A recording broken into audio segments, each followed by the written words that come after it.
არის ერთიანი ნაციონალური მოძრაობის ერთ-ერთი ლიდერი ნიკა მელია. ბატონო ნიკა, ძალიან დიდი მადლობა რომ იღებთ გადაცემაში მონაწილეობას. ყველა სტუმარს ვინაიდან ჩვენ ამ თემაზე ვსაუბრობთ, თანაბარ 15 წუთს დაგითმობ და მე მინდა რომ რაღაცნაირად მოვისმინო ეს შეფასება. ეს არის ეკლესიის შიდა ამბები, თუ ეს არის დიდი პოლიტიკის ამბები. როგორ შეფასებას აძლევთ თქვენ? მოგესალმებით. მოგესალმებით. ძალიან მძიმე, ობიექტურად ძალიან მძიმე დღე იყო და ჯერ კიდევ არის მძიმე ემოციურად, მძიმე მორალურად, პოლიტიკურადაც მათ შორის, მაგრამ როდესაც უმრავლესობა მოქალაქეებისა ჩვენ დღევანდელ პერიპეტიებს თვალყურს ვადევნებდით, კიდევ უფრო შევშფოთდით, დარწმუნებული ვარ რაზე, რა იქნება ხვალ და რა იქნება ზეგ. მე ვფიქრობ, უნდა ითქვას მთავარი და მთავარი არის რა მრავალწახნაგოვან პრობლემებთან გვაქვს საქმე, რომელიც თავის მხრივ კიდე იქ რაღაცა განშტოებებს, ასე ვთქვათ, ასაზრდოებს პრობლემებისა სხვადასხვა მიმართულებით, მაგრამ რამდენიმე თავარს დავასახელებ. პირველი პრობლემა, პირველი ალბათ რიგითობით და არა მნიშვნელობით, ეს არის ის რაც ხდება საპატრიარქოში სამწუხაროდ. დღეს რომ არ მოხდარიყო ის რაც მოხდა, ხო? ძალიან სამწუხარო ეს ეძახით ნიკა, მოდი დამიკონკრეტეთ. სამწუხარო დღეს გულისხმობ. აქამდე ხო ვიცოდით, აქამდე ხო ვიცოდით რომ საპატრიარქოს თავზე უღრუბლოცა არ იყო. ამას ხო ხედავდით და ამაზე საუბრობდით პოლიტიკოსებიც, მოქალაქეებიც, სასულიერო პირებიც და ასე შემდეგ და ასე შემდეგ. დიახაც, შიგნით საპატრიარქოში თვალხილულად უკვე ხელშესახებად მიმდინარეობს ბრძოლა გავლენებისთვის და ეს ბრძოლა გავლენებისთვის არის ინსპირირებული როგორც შიგნიდან, ასევე გარედან. მეორე პრობლემა და კიდევ ერთხელ ვამბობ, ეს პრობლემები ჩამონათვალე არ არის უბრალოდ მნიშვნელობით, რიგითობით.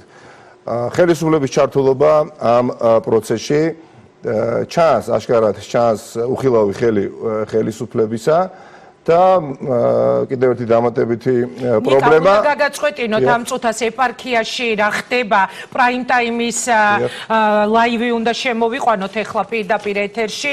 შეგვიძლია დიდი ბოდიში უნდა შეგაწყვეტინოთ, მოусმინოთ, იქ რა განწყობა არის მარტვილში. ზოლია ადამიანი მეურიდან გააკეთა მარტვილისთვის და ეპარქიისთვის და ყოველთვის გვერდში დაუდგებით სად ვართ აქ ვიყოთ. ჩვენ ყოველთვის განისახებით, მე მგონი ყველა ერთსულოვნები და ერთ ამ საქმესთან დაკავშირებით ხარს უჭერთ მეუფე პეტრეს, ვიზიარებთ ყველა ერთმანეთის აზრს და ვფიქრობთ, ჩვენ გულში ყოველთვის მეუფე პეტრე იყო, მეუფე იყო და იქნება მომავალშიც.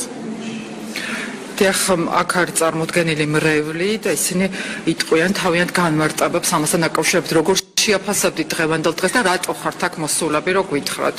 ჩვენ მოვედით მეუფე პეტრეს მოუცხადებთ სრულიად სოლიდარობას და მხარს უჭერთ. ვუერთდები ჩემს თანადგომებს და ვიტყვი, რომ ჩვენთვის იყო, არის და იქნება ჭყონდიდელი მიტროპოლიტი მეუფე პეტრეცა.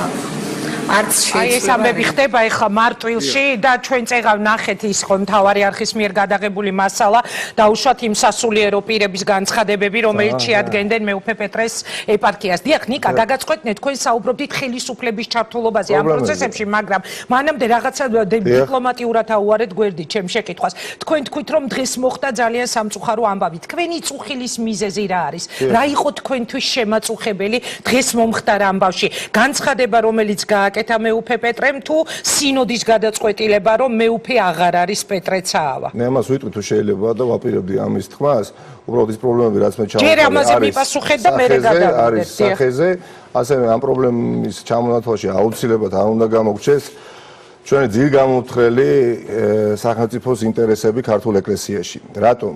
ეხლა დაუძინებელი მტერია ჩვენი სახელმწიფოსი, ამას ეხლა მადაღებულად ნათქვამში იმედი არავინ არ ჩამithვლის და არც მით უმეტეს იწილო-ბიწილოში. ეს არის ფაქტი, რომ რუსეთის ფედერაციას, მის სპეცსამსახურეებს, მის ასე ვთქვათ რეზიდენტურულ ქსელებს აქვს დიახ ცხოველური ინტერესი, რომ მაქსიმალურად ჰქონდეთ კონტროლი საპატრიარქოზე და ჰქონდეთ კონტროლი ქართულ ეკლესიაზე. ეს არის ფაქტი, რატომ? ვინაიდან ქართული ეკლესია ქართული სახელმწიფოს ჩამოყალიბების პროცესში თამაშობს უმნიშვნელოვანეს როლს. ანუ თქვენ ახლა რუსულ კვალს ხედავთ ამ ამბებში? რა თქმა უნდა, მათ შორის, აი რაში მითხარით მაშინ? მივხვეთ, აი დღევანდელად. ძალიან მოკლედ.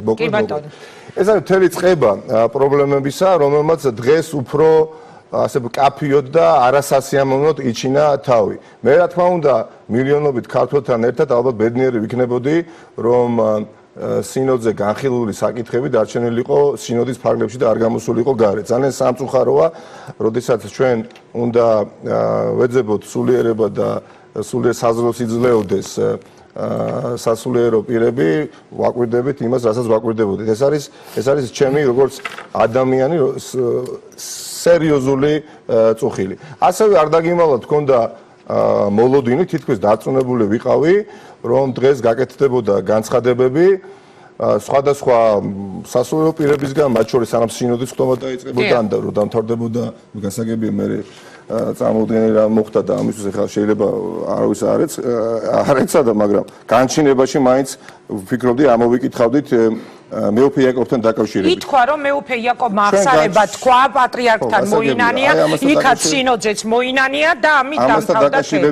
ამასთან დაკავშირებით მინდა თქვა ორი სიტყვა. რაზე მიგანიშნა? განჩინებაში ნათქვამია, რომ მეუფე იაკობს მიეცა გაფრთხილება შეუფერებელ საქციელთან დაკავშირებით. ანუ არავის არ გაუპროტესტებია შინაარსი. გაუპროტესტეს მეუფე იაკობს ფორმა, რომლითაც იგი წარსდგა საზოგადოების წინაშე.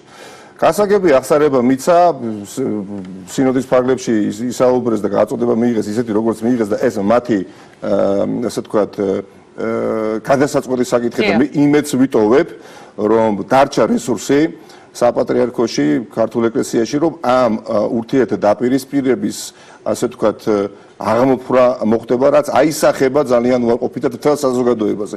აი ხა რასაც ჩვენ ვისმევდით მარტოში. რა არის ეს რა პროცესია? ეს არის დაპირისპირება. ეს არის ღია განხეთქილება, მოდით პირდაპირ თქვა, ეს არის განხეთქილება და ვიტყვი იმას, რასაც მე ვფიქრობ. ეხა მარტვილში ხო რაც არ უნდა არ მოვიწონოთ ჩვენ მეუფე პეტრეს დღევანდელი განცხადება, ხო, რა თქმა უნდა, არ ამგონია თავადაც მოწონდეს ის რაც თქვა საჯავდა არცეთ ადამიანს, ხო? ახლა მეუფე პეტრე სარგებლობს ძალიან დიდი ავტორიტეტით მის ეპარქიაში, სადაც მსახურობს. არ დაარქვამდა მის ავტორიტეტს, ეხლა რაზეც თქვენ ხაზგასმას არა, 2000 მისი დღევანდელი განცხადება, პატრიარქი, რომელსაც რეიტინგით ვერ ეწევა, ვერ ეწევა. აქ ყველა ზიანდება თანაბრად და ამ დროს განცხადება კეთება არ დაარქვამს. რა თქმა უნდა, რას ვამბობ მე, ამას ვამბობ ზუსტად. ყველა ზიანდება და პირველ რიგში ზიანდება სახელმწიფო. ზიანდება სახელმწიფო, როგორც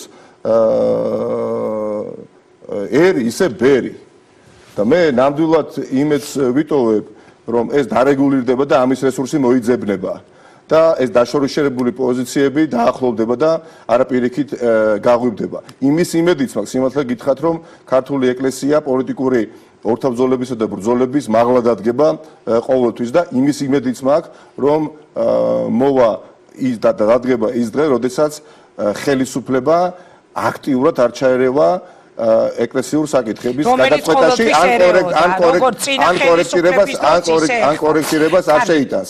ნიკა ისევ დღევანდელ ამბავს მინდა თუ შეიძლება რომ მიუბრუნდეთ. თქვენ თქვით რომ სამწუხარო იყო თქვენთვის ის შედეგი რა შედეგიც მოიტანა დღევანდელმა დღემ. რა იყო თქვენი წუხილის მიზეზი? ეს მაინტერესებს და კონკრეტულად. ვილად რომ თქვა არის ალბათ არ არის კიდევ ერთხელ ვიმეორებ ადვილი დღევანდელი გადაცემა ალბათ და მაშინ მონაწილეობა ჩვენთვის ერთ-ერთი ყველაზე რთულია გასაგებია მიზეზების გამო, მაგრამ მე შფოთავ და ვღელავ ხვალინდელ და ზეგინდელ დღეზე. ანუ მომავალზე, უახლოეს მომავალზე მათ შორის.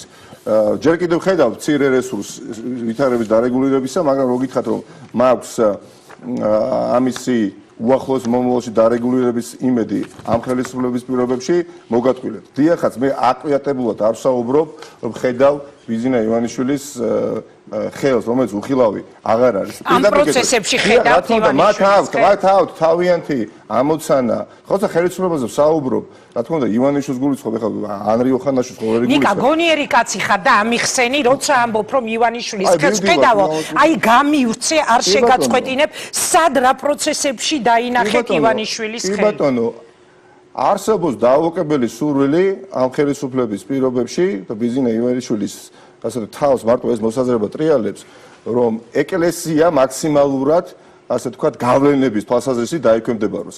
მარტივად რომ აქვს და კიდევ უფრო დაახლოებით გაკეთდეს იგივე, რასაც ხვდებით ჩვენ რუსეთის ფედერაციაში, სადაც რუსეთის საპატრიარქო არის რეალურად გაგრძელება აღმასრულებელი ხელისუფლებისა და არის ერთ-ერთი რიგითი სამინისტრო. რატომ? ვინაიდან ქართული ეკლესია არის უმნიშვნელოვანესი როლის შემსრულებელი ყველა პოლიტიკურ პროცესში. რა თქმა უნდა, იმიტომ რომ ნდობით ეს ინსტიტუტი არის ყველაზე ზევით, მაგრამ ივანიშვილის ხერხი პირდაპირ გეტყვით, ეხლა სახელმწიფო უსაფრთხოების სამსახურში მათ რიგებში არის სპეციალური სამსახური, სპეციალური განყოფილება შექმნილი, რომელიც მუშაობს საპატრიარქოზე და რომელსაც ჰქვია რელიგიური ექსტრემიზმისა და სეპარატიზმის მიმართულება. აი ესეთი სახელწოდებებით არის რეალურად რელიგიური ექსტრემიზმი და სეპარატიზმი არ ხელისუფლების დროს დაიწყო მუშაობა სპეცსამსახურებმა ეკლესიასთან მიმართებაში. ირაკლი ოქრუაშვილის ერთ-ერთი ინტერვიუ მახსოვს, უკაცრავად გაწყვეტინებ თუ არ ვცდები, 2008 წელი იყო, მე მგონი აი 2008 წელი თქვა თუ არ ვცდები, ომის შემდგომი პერიოდიო, როდესაც პირველად ცნობილი გახდა რომ რომელიღაც სასულიერო პირს ფარულად გადაუღეს კადრებიო. ანუ რატომ გეკითხებით, იცით, ეხლა დაიწყოთ, ხო? ხელისუფლების შეჭრა ეკლესიაში და არა მანამდე. მე ერთი რამ შემიძლია დანამდვილებით გითხრა, მე ვსაუბრობ ფაქტებით. დიახ. მე ვსაუბრობ ფაქტებით და უბრალოდ ვერ ვიხსენებ წინა ხელისუფლების დროს მსგავს ინციდენტს ეკლესიაში დაწყებული მაღალი სასულიერო პირის დაკავებით გაგრძელებული იმით, რასაც ჩვენ დღეს თვალყურს ვადევნებდი და ხვალდაზე რა იქნება ჯეკათიშვილმა არის ის. ვერ ვიხსენებ და დაწმუნებით შემიძლია გითხრათ და მჯერა ამისი, რომ არ იქნებოდა მსგავსი არაფერი. დიახაც, ეს არის სერიოზული პრობლემა, რომელიც არყევს ამ ქვეყნის და სახელმწიფოს საფუძვლებს. ძირშივე არყევს, მაგრამ რომ გამექცა სიტყვა და მეუფე იაკოვთან დაკავშირებით ვისაუბრო ხარ. მოდით ეხლა ადამიანური ენით ვთქვათ რა მოხდა. მეუფე იაკოვი, რომელიც დღეს განჩინების თანახმად და ეს მათი საქმეა, რა თქმა უნდა, დატოვეს ეპისკოპოსის პატივში, რამდენიმე დღის წინ თქვენს ტელეკომპანიის პირდაპირ ეთერში საუბრობდა, რომ პრემიერ-მინისტრის კაბინეტში მოქმედმა პრემიერ-მინისტრმა, მოქმედა შინაგან საქმეთა მინისტრმა და კიდევ სხვაებიც იყვნენ დასახელებულნი, ისაუბრეს პატრიარქზე, იქ გავლენების მოპოვებაზე და როგორ გეგმავდა ხელისუფლება შეთქმულებას პატრიარქის? საპასუხოდ რა მივიღეთ?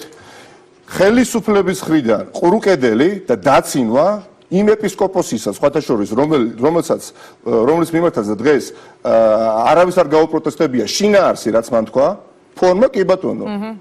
ეხლა არა წამეკითხეს, მაგრამ ზუსტად ვიცი, რომ ფორმა გააპროტესტეს და არა შინაარსი. მაგრამ ეხლა რა ვქნათ? ჩვენ დავხუჭოთ თვალი იმაზე, რომ მან აღსარება რახან მისცა და თქვა და მოინანია, რომ იცით რა, მე შესაძლებელია ლექსიკა სხვა უნდა მქონოდა და სკაბრეზული სიტყვები არ უნდა გამომეყენებია, ამისათვის მომიტევი და მიუტევს და გასაგებია ეს მათ საქმე, მაგრამ მე როგორც საქართველოს მოქალაქეს, როგორც მოქმედ პოლიტიკოს, არ უნდა მქონდეს კითხვები და არ უნდა მქონდეს მოლოდინი, რომ გავიგო რა როლი ითამაშა გახარიამ, რა როლი ითამაშა იქ გომელაურმა პოლიტიკურმა მაღალმა თანამდებობის პროკურატურამ პირდაპირ გითხრა რომ არ აღძრავენ საქმეს ასევე ძალიან ბერსგონია პირდაპირ ძალიან ბერსგონია შემდეგი და თუ კი სოციალურ ქსელს გადაავლებთ იქ საუბარი მიდის და ეს ვერსიაც აქტიურად მუსირებს რომ ღდელმოქმედება მაგალითად არ შეუჩერდა მეუფე იაკოვს რომლის ასე თქვა არც ინტერესი ჰქონდა არც უფლება მაქვს ამაზე ვსაუბრო მაგრამ ვერსია რომელიც მუსირებს ახლა სოციალურ ქსელში რაც კი ვნახე იმიტომ რომ ასეთ შემთხვევაში საფრთხე არსებობდა რომ მეუფე იაკობი დამატებით ისაუბრებდა საზოგადოების წინაშე იმ საკითხთან დაკავშირებით რაც თქვენ ამ ვერსიას მიყვები და არა იმას რომ შეიძლება პატრიარქმა დაიჯერა კონსტიტუციური გადატრიალება ხდებოდა ხო კონკორდატის ხელშეკრულება ფეხქვეშ ითელებოდა და გათელილი არავინ ახლა ერთმანეთს არ მოვატყუნდათო იქ რაღაცა შეთანხმება არ ირღვევა ყოველდღიურად ირღვევა ხო ამიტომ მე და უამრავი ადამიანი ალბათ არა მხოლოდ უბრალოდ ცნობის მოყარეობით რეალურად სახელმწიფოებრივი პოზიციები და გამომდინარე გვაინტერესებს ჰქონდა ამას ადგილი თუ არ ჰქონდა და მეუბნება ეხლა შინაგან საქმეთა მინისტრი და პრემიერ-მინისტრი ეს არის ბოდვაო და როგორ ვიწამო მე მაგალითად ეხლა რა ვიწამო ვეღარ გავიგე ეხლა მეუფე იაკობი იტყვილებოდა თუ არ იტყვილებოდა დღეს მე გავიგე თუდაც მაგალითად იგივე საპატრიარქოს განჩინებით მეუფე იაკობი არ იტყვილებოდა ესე გაიგეთ ხო ასე არის რა თქვა მე ბევრმა ადამიანმა გაიგო ასე რომ ვინაიდან არ მოხდა მისი გაშვება თან დღეს როცა დაუშვათ მე პეტრეცაავა გაუშვეს სინოდიდან და გამოაცხადეს რომ მას შეუწყდა უფლებამოსილება რადგან მეუფე იაკობი კვლავ მეუფეა